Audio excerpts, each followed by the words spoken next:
திருச்சிற்றம்பலம். திருமூலரையா திருவடிகள் போற்றி போற்றி. குருவடியும் திருவடியும் வணங்கி இந்த பதிவை ஆரம்பிக்கலாம். அன்பர்களே, முதல்ல இறைவனை எப்படி வழிபட வேண்டும் அப்படிங்கிற அந்த தெளிவு நம்மிடம் இருக்க வேண்டும் அல்லவா? ஏன் அடியேன் இப்படி கூறுகின்றேன் என்றால், நிறைய பேர், அனைவரும் தான், அடியேன் உட்பட, ஒரு கட்டத்திலே மிக கடுமையான சோதனைகளுக்கு நாம் ஆட்படும் பொழுது, எது மிக கடுமையான அந்த சோதனை அப்படின்னா, நம்ம எதெல்லாம் நடக்கக்கூடாதுன்னு கற்பனை பண்ணி வைத்திருந்தோமோ அதெல்லாம் நம் வாழ்க்கையிலே நடைபெறும் பொழுது வருகின்ற அந்த அசௌகரியம்தான் கடுமையான சோதனையாக நமக்கு தெரிகிறது. அது கடுமையான சோதனையாக இருக்கின்ற பட்சத்திலே அதனின் விளைவு எத்தனை ஆண்டுகளுக்கு இருந்திருக்க வேண்டும்? ரொம்ப கடுமையான சூழ்நிலை, உற்றார் உறவினர், அந்த மாதிரி ரொம்ப நெருக்கமான நபர்கள், இந்த மாதிரி எத்தனையோ விஷயங்களை இழந்து விட்டேன், என் கௌரவத்தை இழந்து விட்டேன், எல்லாம் போயிடுச்சு. அப்படிப்பட்ட சோதனை, அது அப்படிப்பட்ட சோதனை தானே. அப்போ அது எத்தனை ஆண்டுகளுக்கு இருந்திருக்க வேண்டும்? ஆனால் எத்தனை நாட்களுக்கு இருந்தது அப்படிங்கிற ஒரு சின்ன ஒரு என்ன சொல்கிறது, ஒரு அலசி பார்க்கக்கூடிய தன்மை நம்மிடம் இருந்தது அப்படின்னா ஒரு பெரிய புரிதல் உண்டாகும். இதுவும் கடந்து போகும், இந்நிலையும் மாறிப்போகும். நிறைய பேர் நம்மில் இருப்பவர்கள், ஐயனை முழுதாக நம்பினேனே, அவரிடம் கேட்காதபடியெல்லாம் வரம் கேட்டேனே, அப்படி கேட்டும் செவிமடுக்கவில்லையே அப்படிங்கிற அந்த ஒரு மனப்பான்மை அல்லது ஒரு குழப்பமான நிலை, அந்த மாதிரி நிலைகளிலெல்லாம் இருந்து வெளியே வர முடியாமல் இன்னும் தவிப்பவர்களும் நிறைய பேர் இருக்கிறாங்க. இல்லை என்றெல்லாம் சொல்ல முடியாது. ஒவ்வொருத்தருக்கும் கர்ம பயன் அப்படின்னு நம்ம சொன்னால் கூட அதிலிருந்து மீண்டு வர முடியுமா அப்படிங்கிறப்ப கண்டிப்பாக மீண்டு வரலாம், கண்டிப்பாக மீண்டு வரலாம். எப்படி மீண்டு வர முடியும்? பக்தி அப்படிங்கிறது எந்த அளவிலே இருத்தல் வேண்டும்? பக்திக்கு அளவு இருக்கக்கூடாது. சிவபெருமான் மீது பக்தியாக இருந்தால் அதற்கு அளவு இருக்கக்கூடாது. நான் இவ்வளவு பாசம் வைத்திருந்தேன், இந்த அளவுக்கு, எப்படி இந்த அளவுக்கு நான் பக்தி வைத்திருந்தேன், இந்த அளவுக்கு நீங்கள் வரையறை கொடுத்து விட்டால் அது பக்தியாக இருப்பதற்கு இடமே இல்லையே, அது பக்தியாக இருப்பதாக இல்லையே. எந்த ஒரு விஷயத்தில் நாம் எல்லையற்ற அன்பை காட்டுகிறோமோ, உங்களால் வரையறுக்க முடியாத அன்பாக அது இருக்கிறதோ, வரையறுக்க முடியாத பக்தியாக அது இருக்கிறதோ, அப்போதுதான் அது உன்னத பக்தியாக இருக்கிறது. இன்னும் சொல்ல போனால், நாம் உறங்கிக் கொண்டிருக்கும் போது கூட உள்ளே உறங்காமல் ஆடிக்கொண்டிருக்கின்றவர், நாம் நினையாமல் இருக்கும்போது கூட நம்மை நினைத்து கொண்டிருப்பவர், நாம் வேண்டாம் என்று நினைத்தாலும் நீ வேண்டும் என்று இறுக பற்றி கொண்டிருப்பவர், அந்த ஒரு அதீத ஆற்றலின் காரணமாகத்தான் இந்த உடல் நடக்கிறது, இந்த உடல் ஓடுகிறது, இந்த உடல் தியானிக்கிறது, இந்த உடல் உண்கிறது, இந்த உடலானது செயல்படுகிறது. எப்படி எதனால்? நான் மறந்த போதும் என்னை நினைக்கின்ற ஒரு சக்தியால், நான் உறங்கிய போதும் என்னுள் உறங்காமல் இருக்கின்ற ஒரு சக்தியால், நான் வேண்டாம் என்று நினைக்கும் போதும் வேண்டும் என்று உறுதியாக இருக்கின்ற ஒரு சக்தியால் தான் இந்த உடல் இயங்குகிறது. இந்த உடல் மட்டுமல்ல, இந்த பிரபஞ்சம் இயங்குகிறது, இந்த உலகம் இயங்குகிறது. அப்படிப்பட்ட சக்தியின் மீது நான் பக்தி வைக்கின்றேன். அப்படிங்கும் போது ஒரு அளவுகோலுடன் அப்பக்தி இருக்கிறது என்றால், அந்த பக்தியானது எப்படிப்பட்டதாக இருக்கும் அப்படிங்கிறது தான் கேள்வி. அப்ப உண்மையான பக்தி எப்படி செய்ய வேண்டும்? உண்மையான அன்புடன் செய்ய வேண்டும், உண்மையான அன்புடன் செய்ய வேண்டும். இறைவன்ட்ட அதை கேட்டேனே, இதை கேட்டேனே, இறைவன்ட்ட அதை கேட்டேனே, இதை கேட்டேனே, இப்படியெல்லாம் வேண்டி கேட்டேனே, இறைவன் எனக்கு கொடுக்கவில்லையே, இறைவன் பறித்து கொண்டாரே, இறைவன் தவிக்க விட்டாரே. கேட்பது எளிது, கொடுப்பது கடினம். கொடுப்பது கடினம், இறைவனுக்காக சொல்லவில்லை, நம்மிடமிருந்து கொடுப்பது கடினம். எவன் ஒருவன் கொடுக்கின்ற மனப்பான்மைக்கு வருகிறானோ, எவன் ஒருவன் கொடுக்கின்ற மனப்பான்மைக்கு வருகிறானோ, அடியேன் உட்பட நம்மை ஒப்பு கொடுப்பதற்கு யார் தயாராக இருக்கிறோமோ அப்போதுதான் அந்த பக்தியின் உன்னத தன்மையை நம்மால் உணர முடியும். உன்னதத்தன்மையை நம்மால் உணர முடியும். கேட்பதை விட கொடுப்பது சிறந்தது. கேட்பதை விட கொடுப்பது உயர்ந்தது. உன்னை இறைவனிடம் கொடு. உன்னை இறைவனிடம் கொடுத்து விடு. கேட்காத எனக்கு அதை கொடு, இதை செய்துதா அப்படின்லாம் சிவபெருமான்கிட்ட தயவு செஞ்சு கேட்காதீங்க. இந்தா என்னையே வச்சுக்கு, என்னையே வச்சுக்கு, உன் இஷ்டப்படி ஆட்டு, என்ன உன் இஷ்டப்படி ஆட்டி எடுத்துரு. எது எனக்கு தேவைன்னு நினைக்கிறியோ அதை எனக்கு கொடுத்துடு.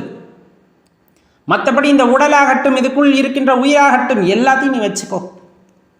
அதுதான் சமர்ப்பணம். அதுதான் சமர்ப்பணம் செய்வது. உன்னை நீ கொடுத்து விட்டாய் இறைவனிடம். அப்படி கொடுத்து விட்டால் உனக்கு என்ன பிரச்சனையோ, கர்மத்தினால் உனக்கு என்ன பிரச்சனையோ அப்பிரச்சனைகளையெல்லாம் தீர்க்கக்கூடிய ஆற்றல் இறைவனுக்கு உண்டு. நம்பியவரை இறைவன் எப்பொழுதும் கைவிடுவதில்லை. எந்த நேரத்திலும் இறைவன் மீது கொண்ட பற்றுதலின் காரணமாக தன் நம்பிக்கை இழக்காத ஒருவனை இறைவன் எப்பொழுதும் கைவிடுவதில்லை. கர்மத்தின் காரணமாக வருகின்ற வினையாக இருக்கட்டும், சோதனைகளால் வருகின்ற வினையா, எவ்வினையாயினும் அவ்வினையை தீர்ப்பது இறைவனின் கடமை, சிவபெருமானின் கடமை. எப்பொழுது நீ உன்னை ஒப்பு கொடுக்க வேண்டும், நீ உன்னை விட்டு கொடுக்க வேண்டும், நீ உன்னை சமர்ப்பணம் செய்ய வேண்டும், சரணாகதி அடைய வேண்டும். எப்படி சரணாகதி அடைய வேண்டும்? எனக்கு எதுவுமே தேவையில்லை. எப்படி? எனக்கு எதுவுமே தேவையில்லை, எதுவுமே இங்கே நிரந்தரம் இல்லை, நீ மட்டும்தான் நிரந்தரம். இந்தா வச்சுக்க, என்ன என்ன பண்ணணும்னு நினைக்கிறியோ பண்ணு. அதுதான் சரணாகதி. அதுதான் சரணாகதி. என்னோட ஒவ்வொரு நிகழ்வும், எனக்கு வினாடிகள் ஒவ்வொன்றும் இந்த உலகத்தில் நீ கொடுத்திருக்கிறாய் என்றால் நீ கொடுத்தது. நீ கொடுத்ததை நீயே வீணாக்க மாட்டாய். நீ கொடுத்ததை நீயே கெடுக்க மாட்டாய். வச்சுக்கோ, என்ன நீ வச்சுக்கோ. என்னை சிரிக்க வைக்கணும்னு நினைக்கிறியா சிரிக்கவை, என்னை அழுக வைக்கணும்னு நினைக்கிறியா அழுகவை. உனக்கு எப்படி தோணுதோ அதை செய்ய. சரணாகதி அடைந்த ஒருவரின் வாழ்க்கையை இறைவன் எப்பொழுதும் கைவிடுவதில்லை. வாழ்க்கையை எப்பொழுதும் இறைவன் கைவிடுவதில்லை. தெளிவாக சொல்லுவாங்க. இன்றைக்கி இருக்கக்கூடிய நிலைமையில் நம்ம என்னெல்லாம் செய்கிறோம் அப்படின்னு பார்த்தோன்னா, ஆலயத்திற்கு போகின்றோம், நமசிவாய அப்படின்னு ஒரு அடியார் சொன்னால் அதை சொல்கிறதுக்கு கூட யோசிக்கிறோம். மனசுக்குள்ளே பக்தி இருக்குது. மனசுக்குள்ளே பக்தி இருக்குது. தெளிவாக தெரிஞ்சுங்க, மனசு ஃபுல்லாக பக்தி இருக்குது, நிறைந்து கிடக்கிறது பக்தி. அந்த பஞ்சாட்சர மந்திரத்தை ஒரு ஆலயத்திலே ஒருத்தர் கூறுகிறார் என்றால் அதை போல உறக்கச் சொல்லாமல் நாம் அமைதி காக்கின்றோம். உறக்க சொல்வதனால் என்னாகிறது? ஹர பார்வதி பதையே நம அப்படின்னு சொல்லும் போது உள்ளம் துடிக்கும். மகாதேவா அப்படின்னு உள்ளம் அப்படி ஏங்கும். ஆனால் வாய் வராது, வாய் சொல்ல வரமாட்டேங்குது. ஏன்? ஆனால் உள்ளத்தில் பாசம் பொங்கி எழுகிறது. இறைவன் நாமத்தை கேட்கும் போது உடலெல்லாம் நடுங்க ஆரம்பித்து விடுகிறது. உடலெல்லாம் அப்படியே தவியாய் தவிக்கின்றது. ஆனால் வாய் வர மாட்டேங்கிறது. காரணம் அகங்காரம். நம்முள் இருக்கின்ற அகங்காரம் நம் வாயை நீக்க விடமாட்டேங்குது, திறக்க விடமாட்டேங்குது. ஒருவனுடைய பக்திக்கு அடிப்படையாக எது இருக்க வேண்டும் என்றால் அகங்காரம் இவ்வுடலிலே, இந்த மனதிலே இருக்கக்கூடாது. ஒரு மனிதனிடம் அகங்காரம் இருக்கக்கூடாது. அவ்வகங்காரம் அங்கே இல்லாமல் போகிறது என்றால் இறைவனை உணரக்கூடிய தன்மையை நாம் பெறுகின்றோம். இறைவனை உணரக்கூடிய தன்மையை நாம் பெறுகின்றோம். மாறாக மனதிலே பெரிய பெரிய மூட்டைகளை சுமையாக சுமந்து கொண்டு நிறைய கனவுகளையும் லட்சியங்களையும் போல பணம் சம்பாதிக்க வேண்டும், பணம் சம்பாதிக்க வேண்டும் என்ற பெரிய இலக்குகளையெல்லாம் மனதிலே தூக்கி கொண்டு ஒரு ஓரமாக சின்னதாக பக்தி செய்து கொண்டு ஏதேனும் ஒரு இடத்திலே சறுக்கல் வருகிறது, கஷ்டம் வருகிறது என்றால் உன்னை நம்பியிருந்தேனே, கைவிட்டு விட்டேனே என்று சொல்கின்றோம் என்றால் நம் பக்தி எப்படிப்பட்டதாக இருக்கும்? எச்ச கையில் ஈ ஓட்ட மாட்டாங்க சொல்லுவாங்க இல்லையா? எச்ச கையில் ஈ ஓட்ட மாட்டான். எதற்காக சொல்கிறது? தர்மம் செய், தர்மம் செய். பசித்தவன் உன் கண்ணெதிரே இருக்கின்றான் என்றால் இறைவன் உனக்கு வாய்ப்பை கொடுத்திருக்கிறார். ஒருவன் பசியாற்றுவதற்கான வாய்ப்பை உனக்கு கொடுத்திருக்கின்றார். உனது மூலமாக அது நடக்க வேண்டும் என்று எண்ணுகிறார் என்றால் அதை யோசிக்காமல் செய்துவிட வேண்டும். ஒருவர் பசியாற்றுவதுங்கிறது சாதாரண வேலை இல்லை, அது மகேஸ்வரனோட வேலை. அவ்வேலையை நம்மிடம் கொடுக்கின்றார் என்றால் நாம் செய்துவிட வேண்டும் அவ்வேலையை. அப்பொழுதுதான் மனதிலே மகிழ்ச்சி பிறக்கும். கர்வம் கொள்ளாதே, அகங்காரம் கொள்ளாதே, என்னால் ஆனது என்று எப்பொழுதும் நினைத்து விடாதே. அந்த வாய்ப்பை இறைவன் உனக்கு நல்கியிருக்கிறார், சிவபெருமான் உனக்கு நல்கியிருக்கிறார். செய்வதையும் தெரியாமல் செய், செய்வதையும் தெரியாமல் செய், மனதிற்கு அமைதி கிடைக்கும். அப்படியே வேண்டும் போது கண்ணில் தண்ணீர் வரணும்பாங்க.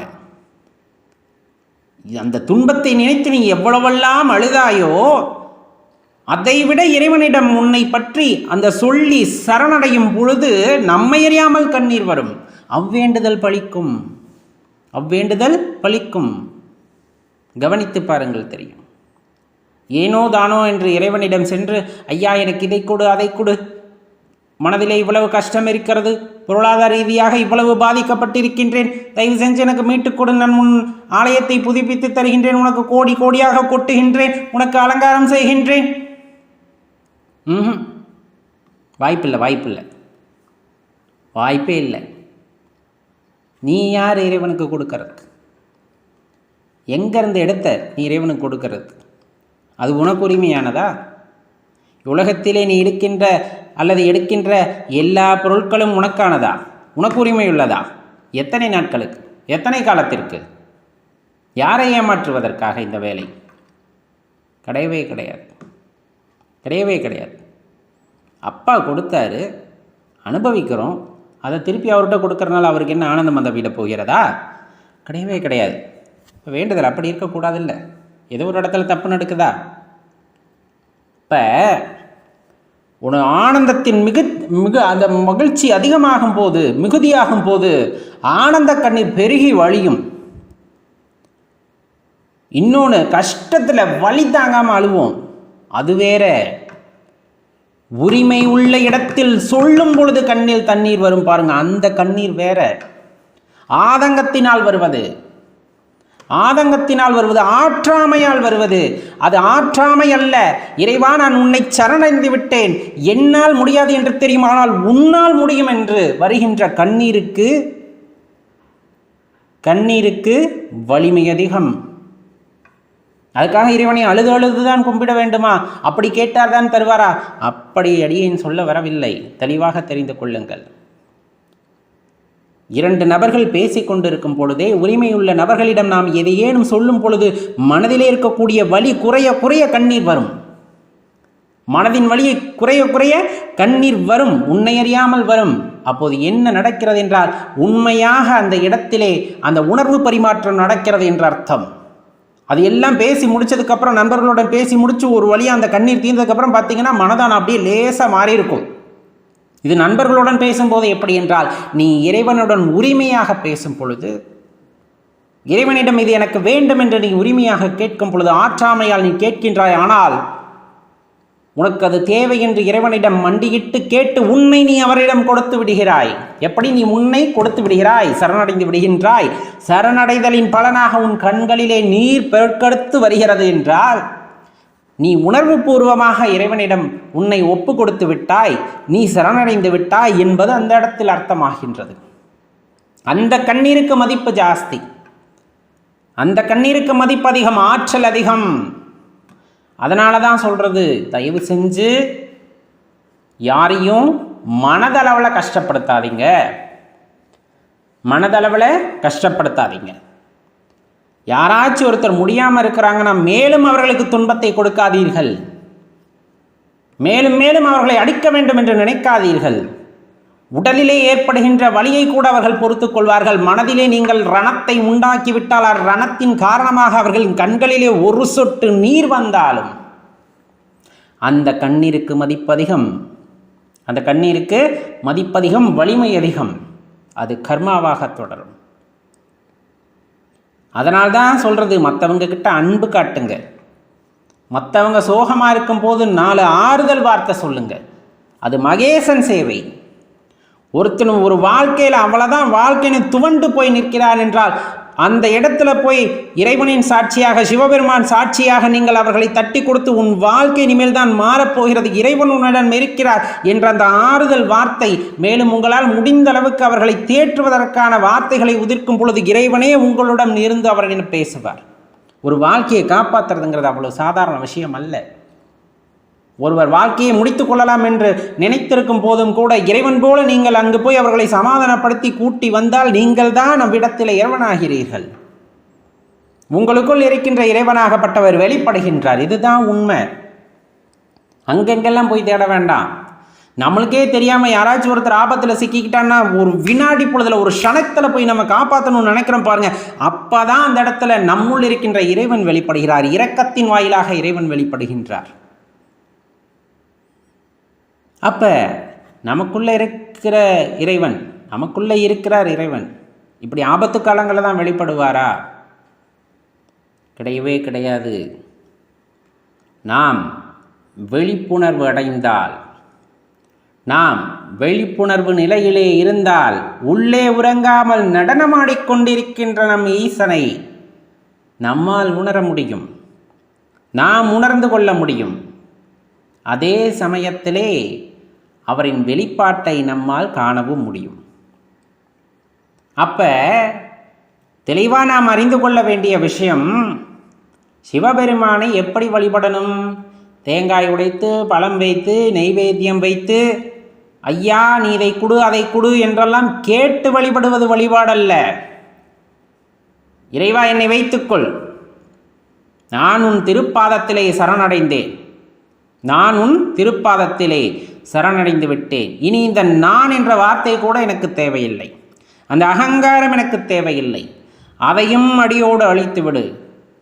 என்னை ஏற்றுக்கொள், என்னை ஏற்றுக்கொள் என்று இறைவனிடம் உங்களை கொடுத்து விடுங்கள். இறைவனுக்கு நன்றாக தெரியும் உங்களை படைத்திருக்கின்றார், நம்மை படைத்திருக்கின்றார். அப்படிங்கும் போது இந்த உயிருக்கு என்ன செய்ய வேண்டும், இவ்வுடலுக்கு என்ன செய்ய வேண்டும், அனைத்தும் இறைவன் அறிவார். ஒப்பு கொடுத்து விடும்போது, சரணடைந்து விடும்போது அது முழுமையடைகிறது. அவ்விடத்திலே ஒரு ஆனந்தமானது கிடைக்கின்றது. அவ்வானந்தத்தின் பயனாக நாம் இறைவனை உணர்கின்றோம். இதை முழுமையாக உணர வேண்டும், இதை முழுமையாக அனுபவிக்க வேண்டும். எடுப்பதை விட, கேட்பதை விட கொடுப்பது சிறந்தது என்பதை உணர்ந்து பக்தி செய்ய வேண்டும். அதுதான் உண்மையான சிவ வழிபாடாக இருக்கும் அப்படிங்கிறத மனதார உணர்ந்து கொள். திருச்சிற்றம்பலம். திருமூலரையா திருவடிகள் போற்றி போற்றி, குருவடியும் திருவடியும் வணங்கி இந்த பதிவை ஆரம்பிக்கலாம். நண்பர்களே, பொதுவாக மனசில் ஒரு சின்ன பக்குவம் இருந்தால் மட்டும்தான் இப்போ நம்ம பேசக்கூடிய சில விஷயங்களை உள்ளார உணர்ந்து கொள்ள முடியும், அதை ஏற்றுக்கொள்ள முடியும். இன்னும் மனதினுள்ளே சரியான பக்குவம் பெற முடியவில்லை என்றால் இதனில் நம் மனதானது ஒன்றாது. காரணம் இருக்கிறது. இப்போ இந்த உலகத்தில் எந்த ஒரு பொருளை எடுத்துக்கொண்டாலும் சரி, நீங்கள் எதுவாக வேணாலும் எடுத்துக்குங்க, ஏதாவது அழிவற்ற நிலையிலே இருக்கிறதா அப்படின்னு கேட்டால் சற்றே யோசிக்க வேண்டியது இருக்கும். நல்ல யோசித்து முடித்த பின்னர் நம்மிடம் இருந்து வரக்கூடிய பதில் என்னவாக இருக்கும் என்றால், கண்டிப்பாக எல்லா பொருட்களுமே அழிவுக்கு உட்பட்டது தான், எல்லா பொருட்களுமே அழிவுக்கு உட்பட்டது தான். ஏன் இந்த பூமியை அழிவுக்கு உட்பட்டதாக எண்ணலாமா? கண்டிப்பாக இருக்கலாம். இந்த பிரபஞ்சத்தை கண்டிப்பாக இருக்கலாம். அப்போ எதுதான் நிலையானது? அந்த நிலையானவற்றை தேடி செல்ல வேண்டும் என்றுதான் அனைவரின் விருப்பமும் கூட. அந்த நிலையான வஸ்து ஒன்று இருக்கிறதல்லவா, இந்த நிலையற்றதையெல்லாம் படைத்திருக்கிற அந்த நிலையான வஸ்துவை, அந்த ஒரு உயரிய ஆற்றலை, அந்த அளவில்லாத ஆற்றலை நாம் உணர்ந்து கொள்ள முடியுமா அப்படின்னா அதற்கு பல படிநிலைகளை தாண்டியாக வேண்டும். நம்ம விலைமதிப்பற்ற பொன்னை அப்படியே பயன்படுத்துகிறோமா அப்படின்னா கிடையாது இல்லையா? தங்கத்தை அப்படியே பயன்படுத்துகிறோமா? கிடையாது. உருக்குறாங்க. எதுக்காக திரும்ப திரும்ப உருக்குகிறார்கள்? உள்ளிருக்கக்கூடிய மாசுகளையெல்லாம் அகற்ற வேண்டும். அதனை சூழ்ந்திருக்கின்ற மாசுகளையெல்லாம் அகற்றி அதற்கு ஒரு புது பொலிவை தர வேண்டும் அப்படிங்கிறதுக்காகத்தான் அது உருக்கப்படுகிறது தொடர்ந்து. அப்படி அந்த பொன்னாகப்பட்டது உருக்கி உருக்கி ஒரு காலகட்டத்திலே ஒரு தெளிவான நிலையை அது அடைகிறது. பார்ப்பதற்கே ஒரு அழகான தோற்றத்தை அது உண்டாக்குகிறது. உண்மையில் அது அழகான தோற்றமா? அந்த அழகான தோற்றம் நீடித்திருக்கப் போகிறதா அப்படின்னா அதுவுமே கிடையாது. ஒரு குறிப்பிட்ட காலகட்டத்தில் அதுவும் பொலிவடைந்து போகிறது. அப்போ எதுதானப்பா நிலையானது? எதுதான் நிலையானது? நாம் நிலை ஆனது அப்படின்னு நினைக்கிற எல்லாமே நிலையற்றதாக இருக்கிறதே. அப்போ உண்மையான நிலையான வஸ்து எது அப்படிங்கிற அந்த தேடுதல் நம் மனதினுள்ளே உண்டாயிருக்க வேண்டும். அந்த தேடுதல் வேட்கை ஒருவருக்கு சாதாரணமாக ஏற்பட்டு விடுகிறதா அப்படின்னு கேட்டால் கிடையவே கிடையாது. அவ்வளவு எளிதில் அந்த தேடுதல் வேட்கை வருவதில்லை. இன்றைக்கி கோயிலுக்கு போகணும், சிவபெருமானை பார்க்கணும் அப்படின்னு நினைக்கிறோம். அதே ஆனந்தத்தில் நாளைக்கு நினைப்போமா, நாளை மறுநாள் நினைப்போமா, அடுத்த வாரம் நினைப்போமா, அடுத்த மாதம் நினைப்போமா, அடுத்த வருடம் நினைப்போமா அப்படின்னா கிடையாது. ஒரு சிலருக்கு அந்த உந்துதல் அதிகமாக இருக்கலாம், ஒரு சிலருக்கு அது படிப்படியாக குறைந்து போகலாம். காரணம் நம்மை சூழ்ந்திருக்கின்ற மாசு. காரணம் நம்மை சூழ்ந்திருக்கின்ற மாசு அப்படிங்கிறத தெரிஞ்சுக்கணும். ஒரே ஒரு விஷயத்தில் நம்ம தெளிவாக இருக்கணும். வாழ்க்கை அப்படிங்கிறது இறைவன் போட்ட பிச்சை. இந்த உலகத்தில் உனக்கு இப்படி ஒரு வாழ்க்கையை கொடுத்துருக்கிறார் அப்படின்னா இறைவனிட்ட பிச்சை. அதில் இன்ப துன்பங்கள் இருக்கின்றன, அதில் மாற்றுக்கருத்தே இல்லை. நிறைய இன்பத்தை உனக்கு தொடர்ந்து கொடுத்து கொண்டே இருந்தால் நாம் இறைவன் இருக்கிறார் அப்படின்னு சொல்ல போகிறோமா? கிடையாது. அப்போ அதையெல்லாம் என்னோட முயற்சி, நான் பட்ட கஷ்டத்திற்கான பலன் இது, இறைவனெல்லாம் இல்லை என்ற வார்த்தை அங்கு வந்து நிற்கும். இறைவனுக்கு எந்த ஒரு விஷயத்தையும் அர்ப்பணம் செய்ய போவதில்லை. வாழ்க்கை ஒரே சீராக போய் கொண்டிருக்கிறது. நல்ல வெற்றி மேல் வெற்றி வருகிறது என்றால் தலைகால் புரியாமல் போய்விடும் எல்லா நேரங்களிலுமே கூட. அதே இன்னொரு பக்கத்தை எடுத்துக்கொள்ளுங்களேன். கஷ்டமாக வருகிறது அப்படின்னு சொன்னோம்னா எந்த நேரமும் இறைவனை திட்டாமல் இறைவனை நினையாமல் அந்த மனதானது இருப்பதில்லை. இப்படி ஒரு வாழ்க்கையை கொடுத்திருக்கிறாயே, இப்படி ஒரு வாழ்க்கை எனக்கு கொடுத்தனால் உனக்கு என்ன சந்தோஷம் அப்படிங்கிற அளவுக்கு இறைவனை திட்டாத நாள் அப்படிங்கிறது இருப்பதில்லை அந்த காலகட்டத்திலே. உண்மையாகவே எவ்வளவு கஷ்டம் வந்தாலும் சரி, எவ்வளவு நல்லது வந்தாலும் சரி, அதற்காக இறைவனை நிந்திப்பதோ இறைவனை புகழ்வதோ தேவையில்லாத ஒரு விஷயம். உனக்கு என்ன நடக்க வேண்டும் என்று இருந்திருக்கிறதோ அதை இறைவன் ஏற்கனவே வகுத்து விட்டார். இதெல்லாம் வாழ்க்கையிலே அனுபவிக்க வேண்டும் என்று எழுதிவிடப்பட்டது. சில முடிவுகளை நாம் எடுப்பதற்கும் இறைவன் சில நேரங்களிலே வழிவகை ஏற்படுத்தி தருகிறார். எந்த இடத்துல அப்படின்னா உனக்குள்ள அந்த தேடுதலை உண்டாக்குவதற்கான வாய்ப்புகளை ஏற்படுத்தி தருகிறார். இந்த நிலையான வஸ்து யாது?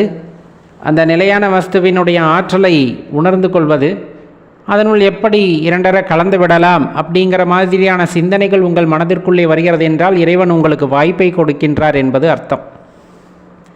கிரகங்களின் வாயிலாக உங்களுக்கு வாய்ப்பை ஏற்படுத்தி தருகிறார்.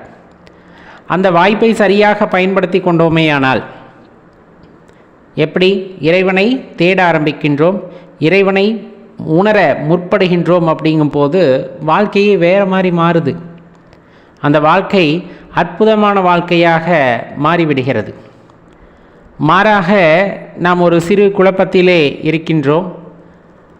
நம்மால் நிலையான அந்த வஸ்துவை உணர்வதற்கான மனம் இல்லாமல் போகிறது. எந்த நேரத்திலும் ஒரு குழப்ப நிலையிலே இருக்கின்றோம் அப்படிங்கும்போது அந்த வாழ்க்கையானது வீணாகத்தான் போகின்றது. இன்னும் எத்தனை ஜென்மங்கள் எடுக்கப் போகின்றோமோ அது இறைவனுக்குத்தான் வெளிச்சம். ஏன்னா கொடுத்த வாய்ப்பை நாம் சரியாக பயன்படுத்திக்கலை. எண்ணங்கள் தோன்றி இருக்கிறது, இறைவனை உணர வேண்டும் என்ற எண்ணம் தோன்றி இருக்கிறது. அதற்கான வழிவகைகளை நாம் தேடுவது இல்லை, தேடாமல் மறுத்துவிட்டோம். அப்படிங்கும்போது எழுதப்பட்டது தான் மீண்டும் நடக்கின்றது. அப்போ இன்ப துன்பங்கள் வந்தே தீரும். எப்பொழுது உன் உடல் இயக்கம் மங்கி உன் மன ஓட்டம் நிற்கிறதோ அப்பொழுது இந்த கோள்கள் சொல்கின்றோம் அல்லவா, நவகிரகங்களின் ஆதிக்கம் நம் மீது இருப்பது இல்லை. அதை உணர்ந்து கொள்ளுதல் வேண்டும். எப்பொழுது நீ இயங்க ஆரம்பிக்கின்றாயோ, எப்பொழுது மனமானது இயங்க ஆரம்பிக்கிறதோ அப்பொழுதே நம் மீது அந்த கிரகங்களின் ஆதிக்கமும் அதிகமாகின்றது. அப்போ தெளிவாக தெரிந்து கொள்ள வேண்டிய விஷயம், கடினமான சூழ்நிலைகள் வருகிறது. வாழ்க்கையில் என்ன வருது? கடினமான சூழ்நிலைகள் வருகிறது. யாருக்கு வராமல் இருக்குது? அப்போ அந்த சூழ்நிலைகளை நாம் எவ்வாறு எதிர்கொள்ள வேண்டும் அப்படிங்கிற அந்த பக்குவமும் நமக்கு கண்டிப்பாக தேவைப்படும். அந்த பக்குவம் ஒரு மனதினுள்ளே வருகிறது, ஒரு மனிதனுக்குள்ளே அந்த பக்குவமானது வருகிறது என்றால் உண்மையாகவே தெரிந்து கொள்ளுங்கள், அந்த பக்குவமானது உங்கள் மனதிலே ஏற்படுகிறது என்றால் இறைவனின் கருணையை நீங்கள் பெற்றிருக்கிறீர்கள் என்று அர்த்தம். ஏன்னா கடினமான சூழ்நிலை வரும் பொழுதெல்லாம் இறைவனை நிந்தித்தலும் இறைவனை இகழ்ந்து பேசுதலுமே வழக்கமாக நாம் கொண்டிருந்தோம். ஆனால் இப்பொழுது ஒரு அமைதி, மனதிற்குள்ளே அமைதி உண்டாகியிருக்கிறது. அதை எதிர்கொள்ளலாம் என்ற நம்பிக்கை உண்டாகியிருக்கிறது. இறைவன் நம்முடன் இருக்கின்றார் அப்படிங்கிற அந்த நம்பிக்கை உண்டாகியிருக்கிறது. அப்படின்னா ஒரு தெளிவான புரிதலை நோக்கி நீங்கள் சென்று கொண்டிருக்கிறீர்கள் அப்படிங்கிறது அதோட உள்ளார்ந்த அர்த்தம். நம்ம எந்த விஷயத்தை வேணாலும் எடுத்துக்கலாம். எல்லா விஷயங்களுமே ஒரு கடினமான சூழ்நிலையை தாண்டி தான் ஒரு உரு பெற்று வருகிறது. எதுவுமே சாதாரண நிலையில் உண்டாகிவிடுவது இல்லை. அந்த சாதாரண நிலை அப்படிங்கிறது பார்த்திங்கன்னா எடுத்ததுமே ஒரு பொருள் உண்டாவதற்கு ஈடாக நாம் கருதலாம். அப்படி எதுவும் உண்டாகிவிடுமா அப்படின்னா உண்டாவது இல்லை. மாறாக பல கட்ட சோதனைகளுக்கு பின்பு, பல கட்ட ஒரு வேதனைகளுக்கு பிறகு அப்படின்னே சொல்லலாமா, வாழ்க்கையில் பல வேதனைகளை சந்தித்த பிறகுதான் நமக்கு உண்மைகள் சில புரிய வருகின்றன. உடனிருப்பவர்கள் யார், எப்படிப்பட்டவர்கள் என்று தெரிந்து கொள்வதற்கே ஒரு சோதனை தேவைப்படுகிறது. அப்போ நாம் யார், நாம் எப்படிப்பட்டவர்கள், நமக்குள்ளே இருக்கின்ற ஆற்றல் எப்படிப்பட்டது அப்படின்னு தெரிந்து கொள்வதற்கு எப்படிப்பட்ட சோதனையும் வேதனையும் தேவைப்படும். அதைத்தானே இறைவன் நமக்கு ஏற்படுத்தி தருகிறார். அப்போ இறைவன் நமக்கு செய்வது உதவிதானே தவிர அது கஷ்டம் அல்ல. ஒரு சோதனை வருகிறது அப்படிங்கும்போது அந்த சோதனையின் முடிவாக பல விடயங்கள் நமக்கு கிடைக்கப்பெறுகின்றன, உண்மையான விடயங்கள் கிடைக்கப்படுகின்றன. அதை விடுத்துவிட்டு நமக்கு வந்ததையெல்லாம் பிரச்சனை, அதற்கெல்லாம் இறைவன் தான் காரணம் அப்படின்னு நினச்சா அது நம்மளுடைய அறியாமை. இறைவன் எதற்குமே காரணமாக மாட்டார், எதிலையும் ஒட்டி இருக்க மாட்டார். அவர் பற்றற்றவர், பற்றில்லாமல் தனித்து தான் இயங்குவார். நம்முடன் இரண்டரை கலந்து நின்றாலும் தனித்து இயங்கக்கூடிய ஆற்றல் அப்படிங்கிறது சிவபெருமானுக்கு எப்போவுமே உண்டான குணம். நீங்கள் அவரை உணர முற்பட்டால், நீங்கள் அவரை உணர்ந்து கொள்ள வேண்டும் என்று ஆசைப்பட்டால் அதற்கான வழிகளை ஏற்படுத்தி தருகின்றார். மாறாக அது தேவையில்லை அப்படின்னு நினைத்து இயல்பான வாழ்க்கையிலே வாழும் பொழுது அதற்கான வழிகளையும் ஏற்படுத்தி தருகிறார். அது உங்களுக்கு விதிக்கப்பட்டது போலவே என்ன நடக்க வேண்டும் என்று இருக்கிறதோ அதுவே தேடி வந்து நடக்கிறது. மாறாக எதுவும் புதிதாக இங்கு நடப்பதற்கு இல்லை. உங்களது வாழ்க்கை ஓட்டம், நமது வாழ்க்கை ஓட்டம் அப்படிங்கிறது எழுதியது போலவே நடக்கும். இன்னும் 10,000 பிறவிகள் என்று எழுதியிருந்தாலும் அந்த 10,000 பிறவிகளையும் கடந்துதான் நாம் வர வேண்டியது இருக்கிறது. மாறாக இறைவனை பற்றிய எண்ணமும் அந்த அற்புத நிலையான வஸ்துவை பற்றிய எண்ணமும் நம் மனதிற்குள்ளே ஏற்பட்டு கொண்டே இருக்கிறது. அதனை பற்றிய தேடுதல் அப்படிங்கிறது நமக்குள் ஏற்பட்டு கொண்டே இருக்கிறது. அப்படிங்கும் போது கண்டிப்பாக இறைவன் ஏதேனும் ஒரு காலத்திலே அதற்கான வழியையும் வாய்ப்பையும் நமக்கு ஏற்படுத்தி தருவார். அதனுள்ளே இறைவனுடன் இரண்டர கலக்கின்ற அந்த நிலையும் நமக்கு ஏற்படும். அப்படின்னா அதில் மாற்றுக்கருத்து இல்லை. நண்பர்களே, பொறுமையாக யோசித்து சிந்தித்து செயல்பட்டோமேயானால் உண்மையான வழியானது நமக்கு தெரிய வரும்.